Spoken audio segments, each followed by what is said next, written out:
Kiai Haji ya, tentang keuangan. Alhamdulillah.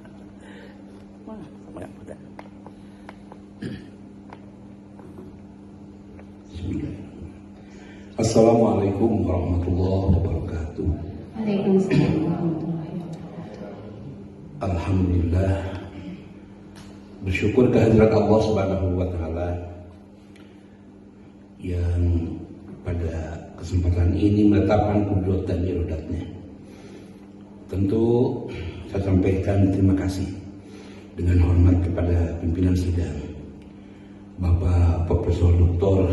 Kiai Haji Muwasliman MPD MSI. Kalau saya belum kiai. Kalau kiai itu Al-Kia itu sudah Mas Hadi. Prof. Iing itu adalah kiai besar yang berada di universitas dengan hormat. Kalau saya sedang mengikuti jejaknya Prof. Penda ya. Terima kasih pimpinan sidang.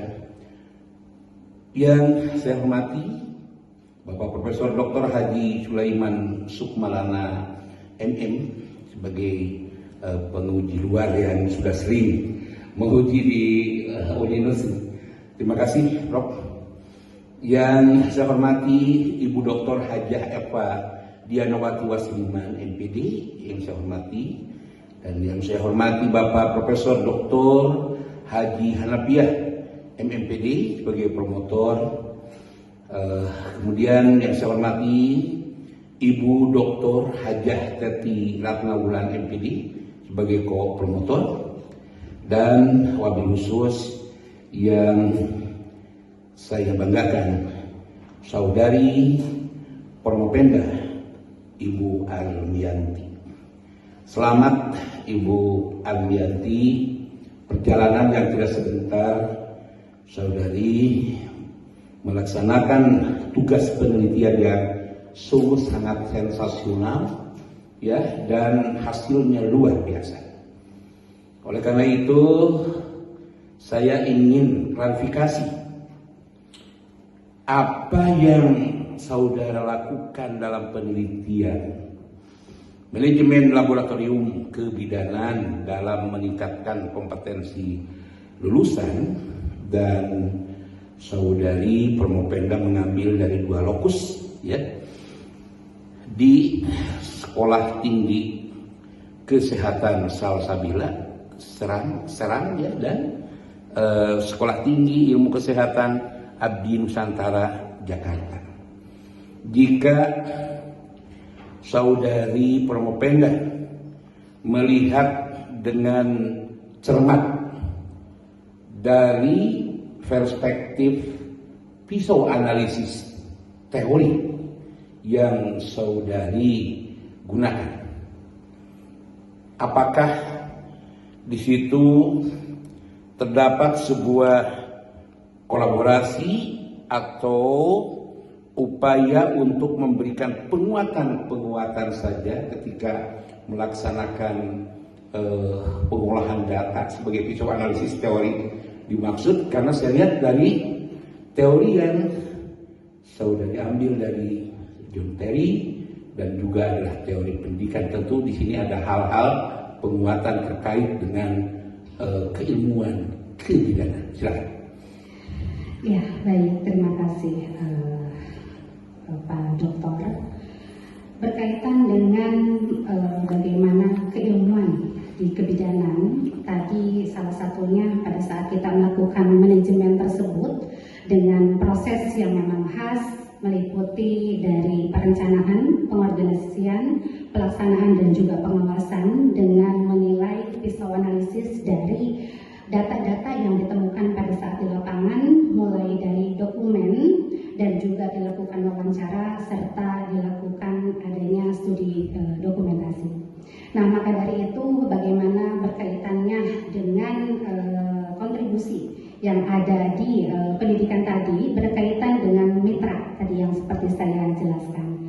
Dengan mitra tersebut salah satunya memang aspek sikap ketika kita menggunakan pantem tadi, pantem ataupun alat peraga kan tidak bisa bereaksi gitu ya. Jadi ya disuntik diam gitu. Jadi terus bagaimana hal-hal tersebut juga tentu halnya bisa dibantu dengan peran mahasiswa lain yang seolah-olah itu menjadi pasien. Akan tetapi untuk membentuknya tadi terkait dengan soft skill kita bisa bekerja sama dengan MUI. Jadi bagaimana di situ kita bisa, jangan sampai ini manusia diperlakukan tidak seperti manusia. Gitu. Jadi dalam artian tadi bagaimana kita bisa menyikapi kebutuhan bukan hanya tindakan saja, akan tetapi rasa ataupun rasa empati, kepercayaan pasien tentu halnya menjadi lebih besar. Baik, sangat bagus sekali. Langsung pertanyaan terakhir, ya, atau boleh juga belum terakhir. Terakhir ya. Baik, Saudari Pormopenda, begitu meyakini benar bahwa langkah-langkah keilmuan kebidanan itu sangat relevan dengan sunnatullah. Oleh karenanya saya melihat bahwa saudari mengambil landasan teologis tidak lepas dari 6 sistem nilai. Dari 6 sistem nilai itu mana yang lebih dominan? Jika memperhatikan masalah yang memunculkan judul penelitian disertasi saudari Pormopenda, manajemen laboratorium kebidanan dalam meningkatkan kompetensi lulusan, mana yang lebih dominan? Apakah teologi? Apakah sistem nilai etik, estetik, logik, atau teleologi? Coba tegaskan tanpa ada keraguan oleh saudari Pormopenda. Terima kasih. Baik, terima kasih banyak. Tentu halnya tadi sudah dijelaskan bahwa kita memiliki 6 sistem nilai. Akan tetapi yang lebih konkret ketika kita dilakukan di praktik kebidanan, salah satunya adalah peranan laboratorium, bahwa nilai teologi itu menjadi landasan utama, bahwa dalam konteks pendidikan kebidanan, nilai ini menjadi dasar penting dalam pelaksanaan pembelajaran di laboratorium. Bagaimana dengan pendekatan yang memang berorientasi pada tujuan akhir atau hasil yang memang akan dicapai.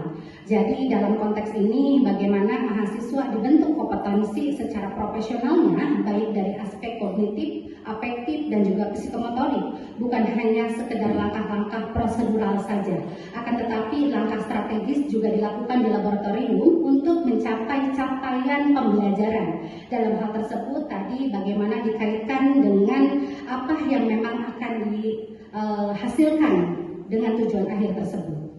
Selain itu, bagaimana di sini adanya seluruh aktivitas yang memang dicapai, mulai dari pemilihan materi, penggunaan alat peraga dengan tepat, dan juga penyusunan skenario kasus yang ada di laboratorium, sehingga mahasiswa itu tujuannya adalah supaya bisa melakukan proses pembelajaran tadi.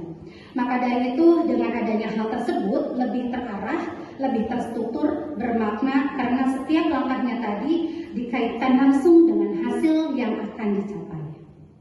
Baik, terima kasih saudari Pormopenda memberikan jawaban yang pasti, ya, tanpa memberikan keraguan. Terima kasih Bapak Profesor Dr. Kiai Haji Imas Liman, MPD MSI sebagai pimpinan sidang. Waktu saya serahkan. Terima kasih. Billahi fi sabilil haq. Wassalamualaikum warahmatullahi wabarakatuh. Terima kasih Bapak Dr. Kiai Haji Nandang Koswara MPD. Selanjutnya Co-Promotor Ibu Dr. Hajah Teti Ratnawulan MPD. Dipersilakan. Terima kasih, Pimpinan Sidang.